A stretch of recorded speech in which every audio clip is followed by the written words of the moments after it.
Since well before Victor Hugo looked up at Notre Dame and thought, what if a hunchback lived in there? Authors have been inspired by Paris. The Storytime in Paris podcast will help keep this tradition alive with interviews and readings from your favorite contemporary authors with a French connection. Every episode features 5 questions asked by you, our author's biggest fans, and answered live on air. Then our authors will treat us to a reading of an excerpt from their book. Who knows? Maybe you'll even be inspired to write your own great French novel. I'm your host, Jennifer Garrity. My guest this week is Craig Carlson, a New York Times bestselling author who has written 2 memoirs, Pancakes in Paris and Them Eat Pancakes. Equally as important, Craig is the founder and owner of the first American-style diner in Paris, Breakfast in America, which has been featured in The Lonely Planet and Frommer's Paris travel guides, and where you can eat a wonderful, delicious taste-from-back-home breakfast all day long. Craig's memoirs are candid, insightful, and laugh-out-loud funny. You'll feel like you really get to know him through his words, and having met him, I can tell you he's just as likable in person. Craig joined me for this discussion from his diner, Breakfast in America, so you may be able to hear some background noise, but this only adds to the ambiance. So, please let me introduce to you Craig Carlson, author of Them Eat Pancakes, One Man's Personal Revolution in the City of Light. Hi, Craig. Welcome. Thank you so much for joining me today. It's wonderful to be here. Thank you. So, can you start off by telling us a little bit about who you are and what you do? Yeah, my name is Craig Carlson, and I've been living in Paris now for going on 20 years. I came here originally as a student, a junior abroad program, fell in love with France, came back and worked here for a couple of years, and I decided I wanted to live here and do something, but I didn't know what. And I decided to, sort of a long story, but it's in both my books. I decided to fill in the one thing that I felt was missing here in Paris was the American breakfast. And so I opened the first American-style diner in Paris. The first one opened in 2003, which will be 19 years in January. And the second one opened 3 years later here in the Marais, where we are right now, having this interview. Fabulous. Well, I was going to ask you about your connection to Paris, but I think you just told us. Yeah, okay, yeah. So I'll ask you an alternative. What do you think it is about Paris that draws you to it? When I came originally, I think there were so many things. I mean, first, obviously, the beauty and the culture, and I think the way of life. I came from a working class family where my family really struggled, financially and many things. And what I loved about France is that the quality of life. You could eat well and have this wonderful quality of life and not have to have money. It was like it was. So I came over here with $300 as a student to last the entire year, and I made it last. I ended up getting some work here as a student, but I found that there was a quality of life that was, easier to attain here as from my background, and so that's where I just learned to really appreciate food and wine and the culture. Things are just more affordable here for a student. Everything from the museums, I had my student pass until I was 26, and I got everything reductions everywhere and. Even on train tickets, on the Europass, which I did a month traveling, all around and doing the hostels and the youth hostels. And so I always try to recommend to every student I can, if you can get a chance to study abroad, it'll stay with you forever. It just changes your life. And you have to do it when you're young, I believe. It helps a lot to do it when you're young because it really leaves an impression, and we don't have this freedom as much, obviously, when you get older, when you have responsibilities and family. So I think when you can do it when you're young, it's the best, and you don't have to come from a rich family to do it. So I agree with you. It's formative, and it shapes who you are and your perspective in the world. And it's better to have that, I think, as soon as possible. Right. Before you're too set in your ways. Yeah. Yeah. So I have compiled some questions from your fans and your followers. The first question is, when you were a child, what did your mother scold you about most often? Oh, I think I know who this question might have come from, Betty. And I was thinking about this question because I joked that it's a hard one because I was such an angel as a child, but I think it was actually quite the opposite. I was not the most easy child, so I feel sorry for my mom and my grandmom. I come from a divorced family, and when I was about 5, they divorced, and so I was kind of back and forth. And I kind of, maybe I developed wanderlust then, I don't know, but I ran away a lot. Just like the kid in the Norman Rockwell photo with the, painting with the stick and the little bag hanging on the end. And I was always doing that. And my mom was just so tired of me running away all the time. So I think the scolding came from that. It's just, you have everything you need in this little town. I'm like, no, I don't. I want out. So, yeah. Where would you run away to?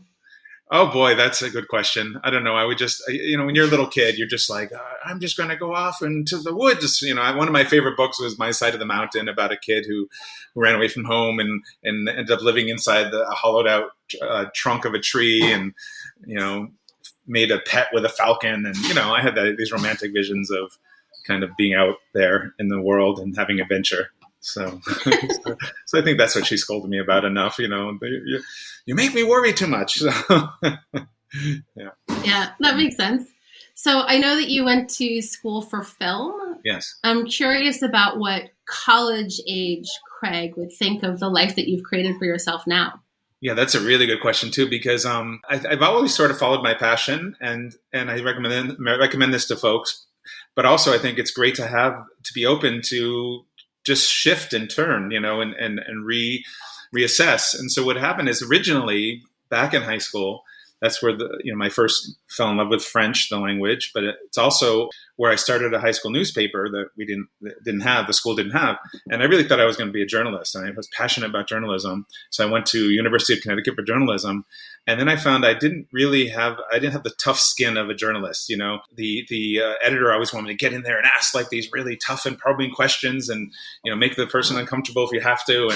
And I think I wanted to be liked a little too much. And so I just realized then, when I started my own newspaper and did it in school, it was a little easier than having to work for someone and try to, sometimes, surprise, surprise, it can be a little sensationalistic, right? And that just wasn't for me. So I kind of pivoted when I was at UConn into film. And the big change happened in Paris, actually, because when I came here as a student, I just discovered the repertory of cinemas, and I just would go and watch films from all over the world, and classic old films from old Hollywood. And I just said, oh my God, this is what I want to do. And so that's when I decided to go to graduate school in film at USC. And because of that, brought me over to Paris for this job on a TV show, because I spoke French, and I did that for 3 seasons.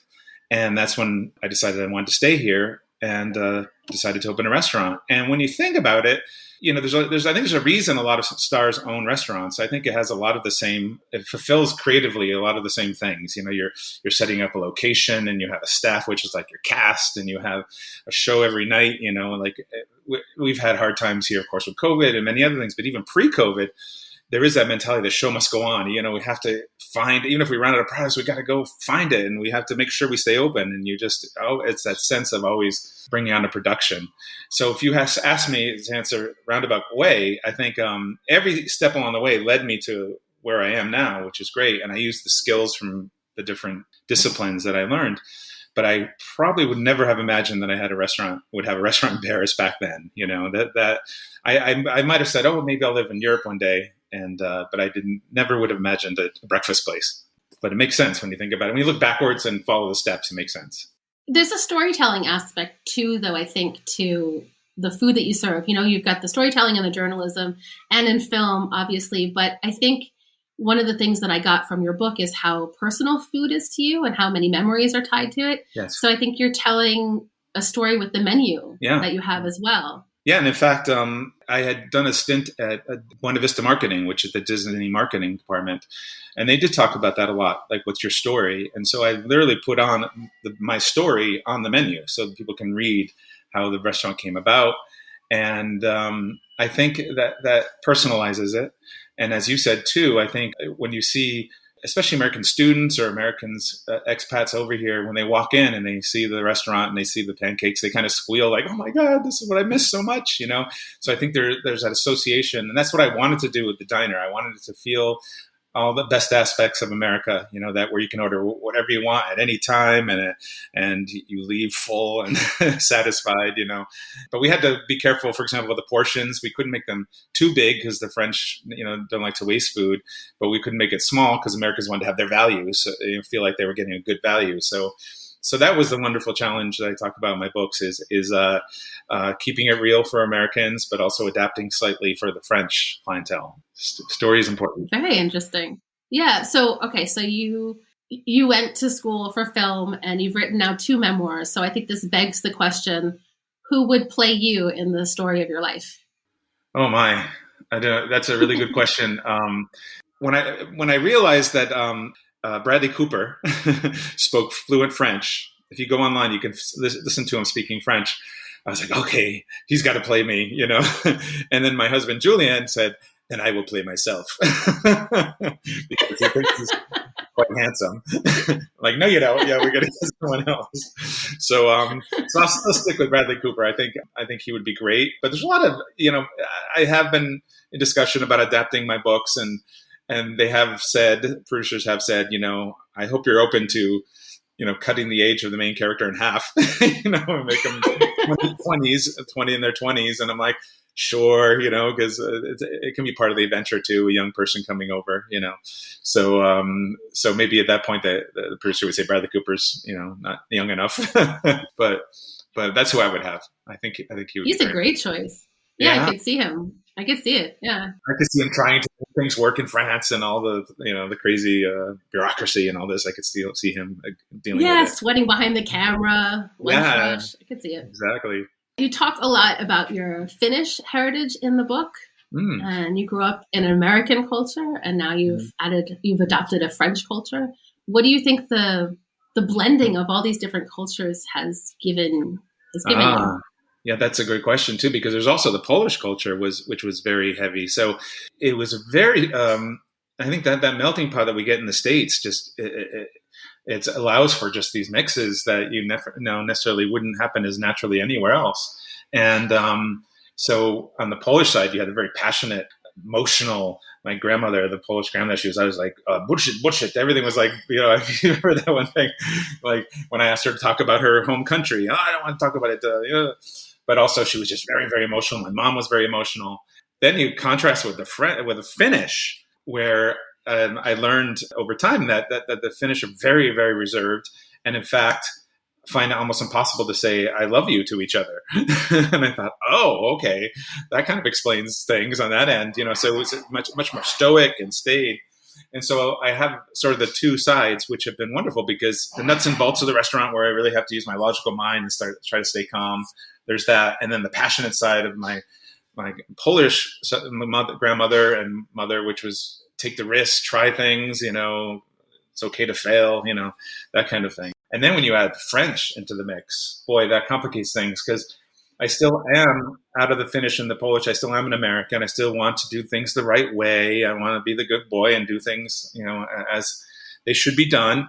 But the bureaucracy here is just full of contradictions. The labor code thing, which I try to find the humor in it, but it's this 3,000-page document that's just been added onto over the years, and nothing makes sense. It's just a total quagmire of laws on top of laws. And that, I think, is the hardest challenge here, is with dealing with that, which Julian, as a French person, watching him maneuver it, I haven't quite gotten that down. I mean, I'll use a perfect example. You can see a little bit of this. Well, you can't see it here, but I have my sign outside the restaurant where originally when I was applying with the city for a permit, they kept changing it and say, oh, you have to make it this size and it has to be not lit so nobody can see it, and all these things. It's like, it kind of defeats the purpose. And then Julian came to help me with the restaurant. And next thing you know, one day the guy's putting up a new sign, nice and bright. And I'm like, what's going on? And the man turned to Julian and said, wasn't it so charming how Mr. Carlson wanted to follow all the rules? And so there you go. And Julian's like, no, you just do what you need to do. You have to do it. And then you can negotiate. I think that's the other thing that's surprising with the French culture.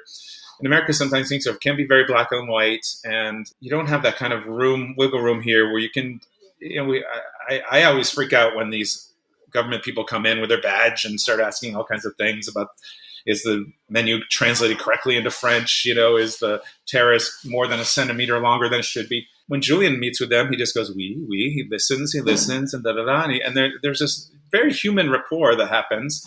And then usually you can soften it down a little bit, and then you come to an understanding, maybe get a little warning. It's quite a good side to it where I'm like, oh my God, they're going to be throwing me in jail right now. We'll be right back with Storytime in Paris after a word from our sponsors. And now, back to Storytime in Paris.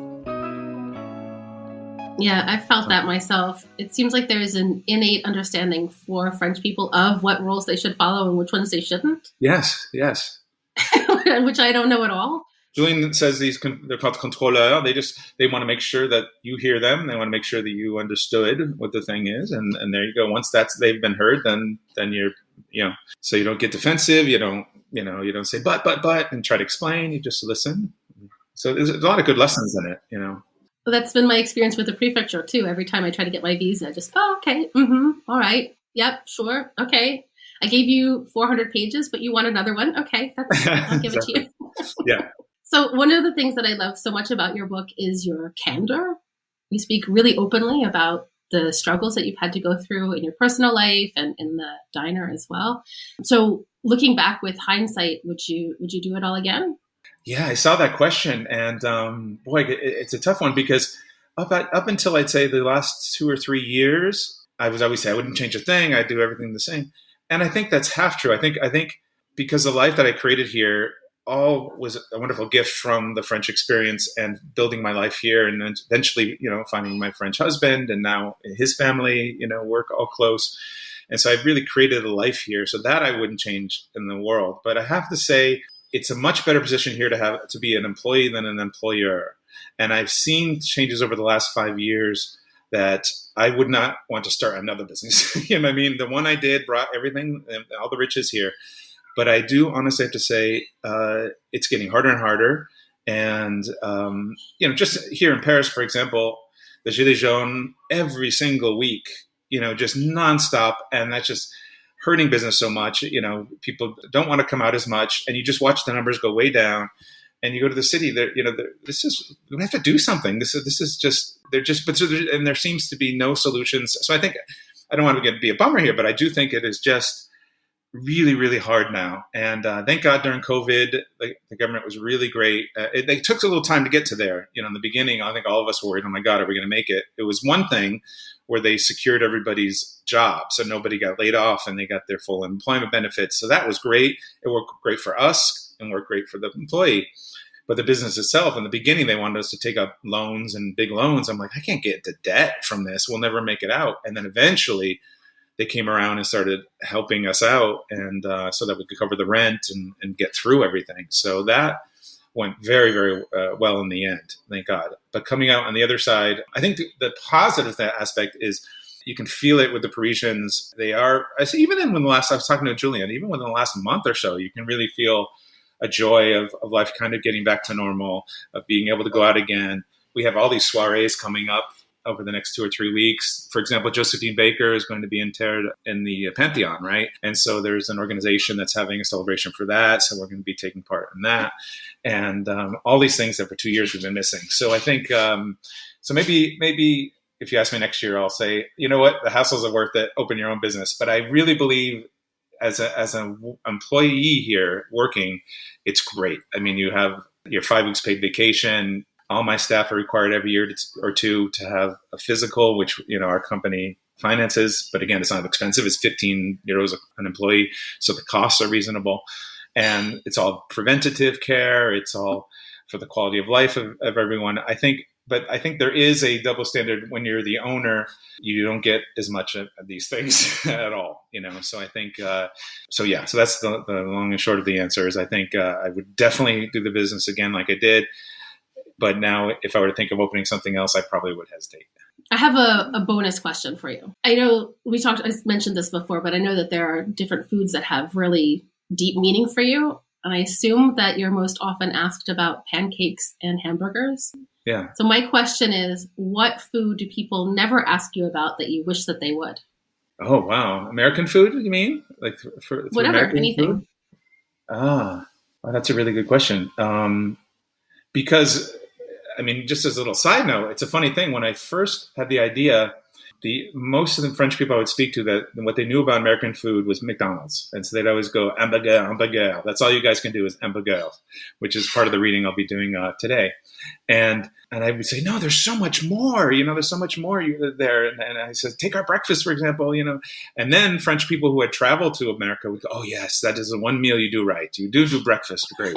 So in the beginning, I hesitated. I didn't introduce burgers right away. I just did the breakfast. And for the French, that was tough because, they have, the joke is most people have just a cigarette in a cafe and an espresso in the morning, and that's it. And people think they have croissants every day. No, it's not like that here in France. So breakfast is not a thing. And so to introduce the French to that and that they could have it at any time they wanted, I think was great. I think what I would love is when I go back to the States, one of the first things I do is go to a Mexican restaurant because I love Mexican food. And I think here, the French surprisingly don't like spicy at all. So like when we have our chili here, we have to be very careful not to make it too spicy. We can give Tabasco and other hot sauce to Americans to add. But if even there's a slight tinge of spice, they go, oh, too much. So I think that would be wonderful to have, first of all, have a really wonderful, authentic Mexican place here and introduce the French to that. So it's not necessarily American food, but certainly it has a huge influence in America, right? I mean, all the different aspects. And especially in Los Angeles, where you realize that the evolution has taken place, where now there's restaurants per states and regions, walk-in type style. There's all these different areas of Mexico I never knew. And I've discovered 3 or 4 or 5 different regions of Mexico with very different food. That it's just been a wonderful exploration. Here, they're just dipping their toe into the Mexican cuisine, and there happens to be a taco stand right below where Julie and I, my husband and I live, which is very, very popular, and they're quite delicious. But it's just tacos, just a few tacos, but not the full thing. So I think if there's one cuisine missing in Paris, it's that right now. Yeah, I agree with you. I didn't even like Mexican food when I lived in the U.S., and now when I go back, it's like the first thing I eat. Isn't that funny? Yeah. I don't know why. Yeah. That kind of thing too. What's wonderful too is my French customers, a lot of them have, when the minute we opened, we were the first restaurant they came to. So it's almost in a way like we go to the Mexican food in America. The French were coming to here because they were like, oh, it's open again. So that was nice. Oh yeah, that's really interesting. I wouldn't have thought about that. But yeah, it makes sense. Yeah. So I think you're going to give us a little reading from your book. Is that right? Yes. So my newest book is called Let Them Eat Pancakes. And for those of you who love David Sedaris and that kind of, these kind of stories, these vignettes, that's what my aim was with this second book. I really wanted to take different experiences here, most of the time through the restaurant, but also through my personal life with Julien here, with my French husband, and use it as a way to explore different cultures, little bits of history, and just life here in Paris, and the unique perspective I have as an American diner owner in Paris. I think this chapter sums it up quite nicely. It's chapter 10, and it's called Madame Hubert Eats a Burger. So basically the setup is, well, you'll see actually, I think it'll be quite self-explanatory because each chapter was designed to be a standalone chapter with some references to the other chapters. But so here we go. Madame Hubert Eats a Burger. The median age of my customers was getting older. But that was no surprise, because I was getting older too. Restaurant owners age with their clientele. When Breakfast in America first opened in 2003, most customers were students in their 20s, and of those, 70% were American. Within a couple of years, it had completely flipped, and 70% were Francais. And thanks to regulars who'd been frequenting the diner for nearly 2 decades, the average age was now 30 to 35. That said, it was rare to get anyone over 60. Unless they were dining with their extended family or babysitting their grandkids. And seniors over 70, almost unheard of. That's why I was so excited when our 86-year-old neighbor said she had never been to an American restaurant and wanted to try mine. I met Madame Hubert on the 5th floor of her apartment building while the two of us were waiting for the elevator. It was 2005, a full year before I met Julien, and 5 years before the apartment with the Pigeon Man, which that's a reference to another chapter. I just purchased my very first property, a 9.22 square meter pied-à-terre, which is roughly 100 square feet, about half the size of a standard room in Motel 6. Although too small to live in full-time, the tiny space was meant to guarantee that should Breakfast in America, my diner, fail, I'd never be homeless. Fortunately, business was doing well enough for us to open a second location in the Marais. And since the pied-à-terre was only a couple blocks from the first restaurant, I decided to convert it into an office. Madame Hubert lived at the opposite end of the hallway from my bureau. Built in the 1930s as a workers' hotel, all the apartments in the 8-story building, unusual for Paris, where most topped off at 6 floors, were the same tiny size as mine, except for double units at the end of each floor, which included Madame Hubert's place. Adding to the building's old-world charm, most residents didn't have an indoor toilet. Instead, there were 2 shared WC, or like water closet, as they called here, on each floor, which Madame Hubert unabashedly used. I, on the other hand, would wait until the hallway was empty, then sneak in. After the customary exchanges of bonjour, Madame Hubert and I squeezed into the tight phone booth-sized elevator so common in Paris's older buildings. Slightly hunched over and supported by a cane, Madame wore her silver hair pulled back into a chic ponytail that spilled onto her iconic Burberry trench coat and matching cashmere scarf. I'd first become aware of this stylish ensemble as an exchange student in Rouen, which is in Normandy, where bourgeois women seemed particularly fond of wearing it. Madame Hubert looked at me through her thick black framed glasses, also stylish, bien sûr, and launched into a fascinating analysis of the president at the time, Jacques Chirac, and his likely successor, Nicolas Sarkozy. She spoke very quickly and passionately, and in the most eloquent French I've ever heard, incorporating a deep knowledge of history, psychology, and culture into every subject she approached. Although I could barely keep up, I was thoroughly enthralled. A former university professor, Madame Hubert, reminded me of Simone de Beauvoir. They were both French intellectuals of the highest order, a time-honored tradition in France that was becoming more and more rare. Until meeting Madame Hubert, I didn't realize how much I'd missed such sophisticated, witty repartee and verbal sparring. But that wasn't the only thing I missed. Madame Hubert was a member of the last generation, often referred to as la vieille France, the kind of older woman I used to see riding on the metro back in the 80s. Fearless and principled, these matriarchs weren't shy about telling young people to take their feet off the seats or to turn down their boomboxes because just who do you think you are, disrupting the tranquility of elders? Nowadays, though, I rarely saw any older woman riding on the metro, and when I did, they never lectured anyone, but rather stared ahead, clutching their purses tightly. Since Madame Hubert was a direct link to a nostalgic time long since gone, I soon found myself looking forward to our elevator rides together. However, one interesting thing about the vieille France generation, they could paradoxically be awfully reserved. Despite our fascinating discussions on a myriad of topics, it took Madame Hubert years before she dared to broach a subject that was considered highly personal in France. "I can't help but notice your charming American accent," she said one day on the elevator, riding up to the 5th floor.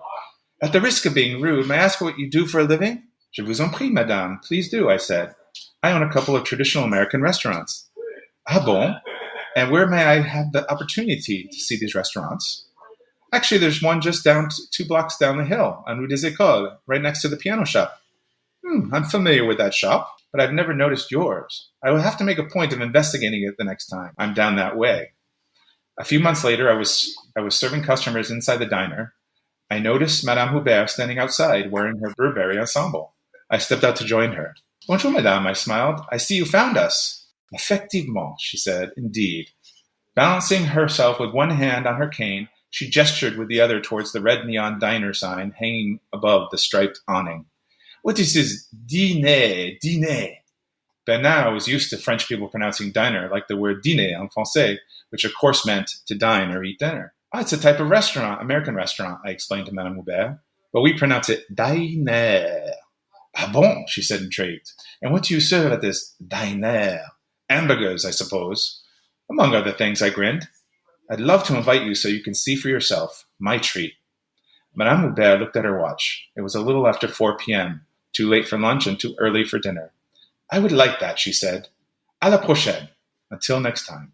With great care, Madame pivoted around on her cane and made her way toward the crosswalk. My first instinct was to assist her, but every time I'd offered to accompany her in the past, she refused my help, saying she was fine. "I'm in no hurry." Sure enough, it took Madame Hubert 3 cycles of red lights to cross the street. The whole time she stayed calm and focused, even as she stopped traffic and certain impatient imbeciles started blaring their horns at her. Ironically, as time seemed to slow down for Madame Hubert, it had the opposite effect for me. Months flew by, but somehow Madame and I never managed to set a time for her to come have a meal at my diner. I began to worry that it might never happen. One day, the elevator in our building was en panne, out of order. As I headed down the stairway, I came across Madame Hubert, just below the 4th floor. She was making her way up the stairs, one slow and excruciating step at a time, her face bright red, sweating profusely. "Are you okay, Madame?" I said, worried that she was going to have a heart attack. As usual, Madame never complained. "Oui, oui, oui, ça va," she said, between pants, slowly catching her breath. She looked at me through her thick glasses, her eyes more lucid than I'd ever seen. "Nature's got it right," she said, thumping her cane for emphasis. "The body starts to give out, and just about the time as one's desire to live. I used to love playing tennis. Now I can't, but I no longer want to either. See how perfect that is?" "Allez, Madame," I said. "Don't go anywhere just yet. I still have to treat you to my diner." Oui, effectivement," she chuckled, her shoulders bobbing up and down. Madame Hubert and I knew each other well enough now. I felt comfortable telling her an off-color joke as I helped her up the stairs. "You see, Madame, the way it usually works is people have a heart attack after eating greasy American food, not before." Madame Hubert let out a deep guttural laugh that echoed through the stairway. "Quelle fripouille vous êtes! What a scoundrel you are," she said. Once we'd reached the 4th floor, Madame Hubert let go of my arm. "Merci, but I can take over from here," she said. "I'm in no hurry." So I'll stop there, but she eventually does make it to the diner, which is the whole second part of the chapter, which was completely unforgettable, unbelievable, where we really had the clash of cultures as she decides on what she's going to order in the diner and her reaction to the food, and especially her reaction to American coffee, which we call in French jus de chaussette or sac juice, which gives you an idea of what they think of American coffee. A little taste of Madame Hubert. And she's still around with us. This was written a few years ago. No, like 2 or 3 years ago when I actually first wrote the story. And I just saw her last week. And, she's getting out into the hallway every day, doing her exercise, walking back and forth. And she has a full-time nurse with her. And her mind, that's the thing she said. She goes, "My body's given out, but my mind is sharp as ever. And that's the most important thing." And we still have great discussions. So there you go. Excellent. Thank you. We'll be right back with Storytime in Paris after a word from our sponsors. And now, back to Storytime in Paris. So can I ask what's next for you? What's coming up in your world? That's a wonderful question too. I think I can reveal the secret. In June, Emily in Paris filmed a scene here in the diner. Wow. And that's going to be released on December 22nd. I can't wait. So you'll get to see Breakfast in America and this wonderful show about I'm sure your audience, a lot of them know it. It's a show that really grew on me as I watched more and more episodes and what they did, which I'm not allowed to reveal. I think the second season is going to be very interesting. And so along those lines, how life goes full circle, I'm in the process of developing the books into a series. And I had a lot of ups and downs, had some producers very interested who optioned it. And we've had, the usual creative things, differences, if you will. And so right now I'm speaking with another producer, trying to find just the right angle to it. Because I think what I really want to do is have a very fun story of an expat in America. But I also want to talk about real things and real issues and what it's like living here and go deeper. And I think some people who are interested in going into deeper. I don't want just Eiffel Tower and all this. That's wonderful and be part of the show. But I think I haven't seen a show really that's delved into the real cultural differences. Although I've heard that one, help me here, Jennifer, is the show that won all the awards this year about the guy in Britain. Do you know it? Oh, you're talking about Ted Lasso. Yes, Ted Lasso. And I don't have that streaming service, so I haven't seen the show.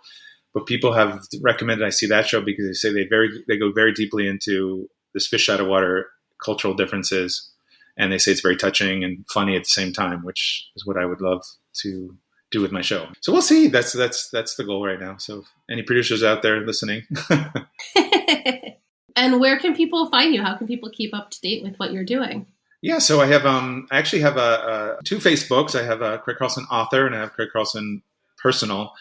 It's sort of a long story, but on Facebook, sometimes they'll do like a business Facebook, and that way I can't share certain things. So I end up having to have these two Facebooks, so where I can post some things on one and not the other. So you can find me there. And you can also follow Craig Carlson Author on Instagram. But I think Facebook is the best way to reach me. There are two places here. I was just going to mention too, we're excited because now after 2 years, we're able to do our traditional Thanksgiving feast at First Restaurant. It's the one time of the year where we take reservations. It becomes kind of a fancy restaurant. I have a little pepper shaker, which I go around grinding fresh ground pepper onto soup and salads. And it really feels like a fancy restaurant for one night, candlelit with a 5-course meal and a bit of home. And I think a lot of homesick Americans really do appreciate it because for many of them, like me, it's my favorite holiday of the year. So to me, it's the closest, the tradition of Thanksgiving is the closest to what meals are in France all the time with family. Just wonderful sit down, several course meals where it's all just about the company and the conversation. Fabulous. Thank you so much for joining me today. It was a real pleasure speaking with you. Yeah, same here. I look forward to sharing it with everyone. Thank you. I hope you enjoyed this week's edition of Storytime in Paris. A huge thank you again to Craig Carlson for speaking with me. It was a very fun conversation. Please join me next week when I'll be sitting down with author Allison Richman to discuss her latest novel, The Secret of Clouds. Check back in to see if your questions have been answered and to hear a reading from her book. Don't forget to subscribe to Storytime in Paris on Apple Podcasts, YouTube, or wherever it is you get your podcasts so you never miss an episode. You can find the full Storytime in Paris playlist on parisundergroundradio.com/storytimeinparis. And follow us on Facebook and Instagram at Paris Underground Radio. My name is Jennifer Garrity. Storytime in Paris is produced by me for the Paris Underground Radio Podcast Network. For more on this show and to discover more great podcasts, please visit parisundergroundradio.com. Thank you and happy listening.